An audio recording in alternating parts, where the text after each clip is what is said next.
valeur. Tu peux être célibataire, mais tu te respectes. Et tu as, les gens t'honorent peut-être plus qu'une femme mariée. Pourquoi? Parce que tu te disciplines. Il y a des femmes célibataires qui font plus peur aux gens que les femmes mariées.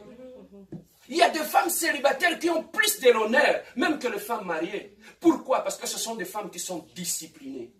Et aujourd'hui, chez nous, les gens de Lingala, qu'est-ce qu'on dit? Moi, si on a ma père, mais la plupart du temps, quand on voit que cette femme-là, elle est difficile. Les femmes difficiles chez nous, vous savez, c'est quel genre de femmes? Ce sont des femmes de principe. Oui. Quand tu es une femme de principe, les hommes peuvent fuir cela. Mais les femmes de principe, ils sont difficiles pour que l'homme puisse venir faire de bêtises chez elle. Pourquoi? Parce que c'est une femme de principe, elle sait ce qu'elle veut dans la vie. Elle ne peut pas battre. Une femme qui s'est disciplinée toute sa vie, elle ne peut pas. Ce n'est pas parce qu'il faut se marier que tu dois accepter n'importe quel aventurier. Amen. Amen. Hein? Tu es une femme de principe, marie-toi avec un homme de principe aussi. Est-ce que je peux avancer? Est-ce que quelqu'un est venu ce matin? Donc nous devons nous discipliner, même à l'église, la compassion. Nous voulons bâtir une grande église. Nous devons commencer par nous discipliner. Aujourd'hui. Tu veux devenir un grand pasteur, tu dois commencer par te discipliner aujourd'hui. Il y a des disciplines qui feront en sorte que tu puisses devenir grand. Amen. Hein? Donc la discipline, c'est quelque chose de très important dans la vie d'un enfant de Dieu qui veut réussir dans toutes sortes de projets qu'il veut accomplir. La troisième, nous sommes rendus au troisième point.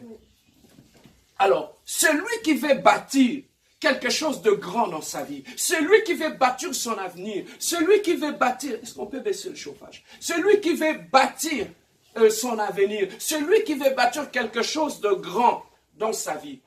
La troisième des choses, c'est quoi? C'est la sagesse. Amen, hein? C'est la sagesse. C'est la sagesse. Ça, on peut voir ça, vous pouvez lire là à la maison, Jacques chapitre 1, verset 5.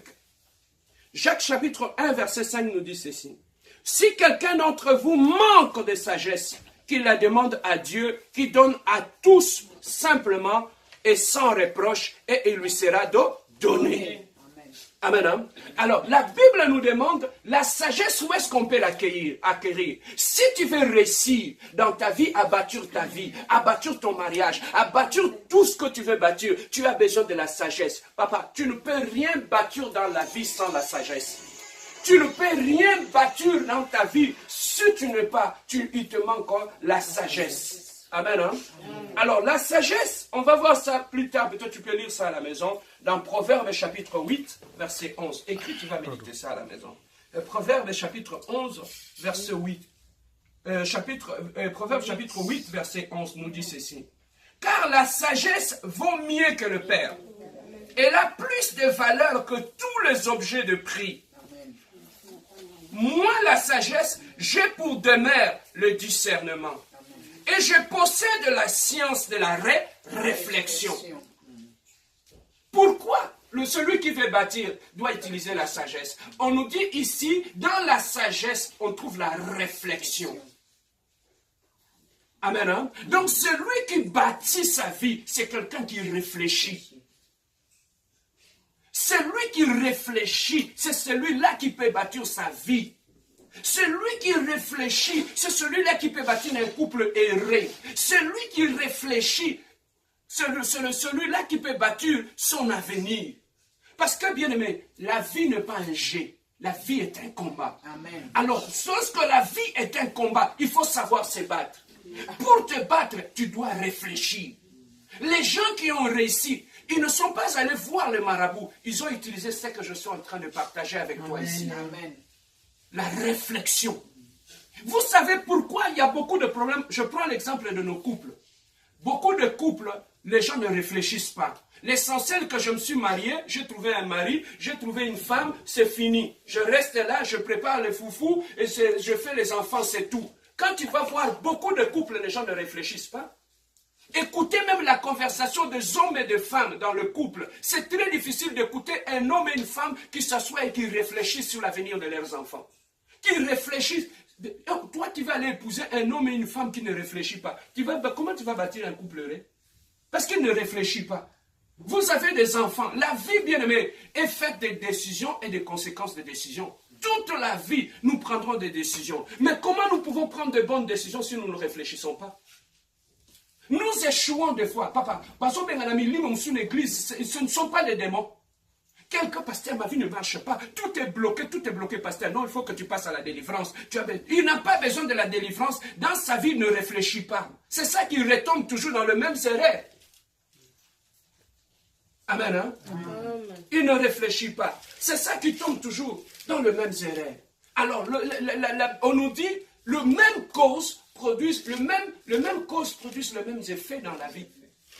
Tu ne peux pas espérer autre chose demain si aujourd'hui tu es en train de s'aimer la même chose que tu avais s'aimé hier. Amen. Hein? Donc, la réflexion, c'est quelque chose de très important si nous voulons bâtir notre vie. Sois quelqu'un qui réfléchit. Avant de faire quoi que ce soit, sois quelqu'un qui réfléchit. Sois quelqu'un de discipliné. Je peux vous donner un exemple. On est en train de vendre une voiture à 20 000 $. Tout le monde, c'est une belle voiture. Les émotions en moi peuvent me pousser. Ah non, ça c'est une belle voiture. Je dois avoir cette voiture-là. Si je l'ai, ça serait une belle voiture. Quand les gens vont me voir avec une belle voiture, pose-toi toujours la question, est-ce que j'en ai vraiment besoin? Est-ce que j'en ai vraiment besoin, cette voiture-là? Une voiture n'est pas un luxe, c'est une nécessité. Je peux avoir une voiture qui coûte 300 $. Ça peut m'amener d'ici jusqu'à Henri Bourassa. L'essentiel est que j'arrive. Et celui qui est arrivé à Henri Bourassa avec une voiture qui coûte 20 000 $, et moi, ma voiture coûte 300 $, à quoi ça nous sommes différents? Un homme prudent, c'est celui qui réfléchit sur les choses. Voilà pourquoi aujourd'hui dans l'église, on nous enseigne, il faut réfléchir. Si tu veux atteindre tes objectifs. Amen. Hein? Amen. Alors, si tout ce que tu réfléchis, je vais acheter cette veste-là, elle me coûte 800 $. Elle me coûte 800 $, oui. Mais si je l'achète aujourd'hui, après 2 ans, 3 ans, je n'en aurai plus besoin. Mais peut-être si j'avais acheté un veston qui me coûte, par exemple, 150 $, je pouvais peut-être épargner cet argent-là. Amen. Hein? Je pouvais épargner cet argent-là. Ça pouvait me servir à autre chose. Regardez aujourd'hui des gens qui dépassent des centaines de millions pour acheter un iPhone. Qui te coûte 1600 $. Alors, une année après, tu n'en as plus besoin. Tu n'en as plus besoin. Mais toi, tu as acheté un iPhone à 1300 $. L'autre a acheté un téléphone à 300 $. Mais lui, son argent là, le 1000 $ qu'il a là de côté, il peut investir dans autre chose. Pendant que toi, tu es avec ton téléphone, mais lui, il a déjà investi. Tu vois comment il a eu de l'avance par rapport à toi? Toi, tu t'es laissé conduire par les émotions, mais tandis que l'autre a investi. Et le lendemain, toi qui as un téléphone plus que lui, tu iras lui demander de l'argent quand tu es bloqué. Ah, prête-moi un peu de l'argent. Mais comment on peut te prêter de l'argent quand tu as un iPhone qui coûte 1600 $? Tu vas aller demander de l'argent à quelqu'un qui a un téléphone de 200 $. Alors que dans tes mains, tu as 1600 $. Un jour, je suis allé voir un ami, il m'accompagne. Il habite vers Terrebonne, il m'accompagnait, je rentrais à la maison. Et là, dans la voiture, il commençait à me vanter comment il avait acheté. La voiture, c'était quoi? Le Dodge, je crois, Dodge, quelque chose de comme ça. Il a commencé à me vanter. Il y a plusieurs options dans cette voiture. Il y a ceci. Quand tu vois ici, il y a des sièges chauffantes. Et un jour, ah bon? On arrive chez moi. Je vais descendre. Il me dit, pasteur, est-ce que moi 20 $, tu l'as carburant? J'ai dit, comment tu peux acheter une voiture qui coûte plus de 35 000 $, et puis toi tu viens, tu arrives devant chez moi, tu me demandes de te mettre un carburant. Je dis, je n'en ai pas, parce qu'il y a même 5 $ à prendre pour que je rentre à la maison. Pourquoi? Parce que, bien aimé, il y a quelque chose dans la vie, ça peut être important, mais ce n'est pas prioritaire. C'est important pour moi, mais est-ce que c'est prioritaire? Est-ce que j'en veux maintenant comme ça? Non, si tu veux être prudent dans la vie, avant de dépenser ou d'acheter quelque chose, pose-toi toujours la question, est-ce que j'en ai réellement besoin? Ce matin, on est allé avec Maman Pasteur à Costco. On arrive à Costco là-bas, sur la ligne là où les gens remettent leurs affaires. Tout un line-up impossible. J'ai dit, mais ces gens, ils ont acheté des choses et le lendemain, ils vont aller remettre, ils n'en ont plus besoin. Mais pourquoi ils ont acheté? Poussés par les émotions. Amen. Hein?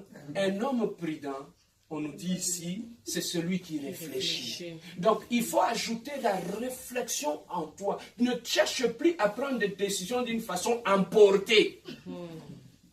C'est maintenant que tu dois commencer à réfléchir pour prendre une décision. Amen. Hein? Car la vie nous réserve beaucoup de surprises. Donc, la sagesse, c'est quelque chose d'important. Mais ici, qu'est-ce que la Bible nous dit? Celui qui manque la sagesse, qu'il fasse quoi? Qui demande à Dieu. Dieu est capable de te donner la sagesse des champions. Dieu est capable de te donner la sagesse des femmes de valeur. Dieu est capable de te donner la sagesse d'un jeune qui est brillant, qui brille. Thomas Sankara, il est devenu président en Afrique. Il avait eu, je crois, 33 ans. 33 ans. Peut-être toi, tu te dis, non, je suis encore jeune.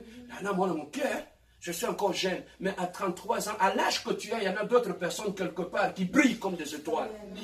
Ils peuvent accomplir beaucoup de choses. Kabila avait 9 ans. Amen. Hein?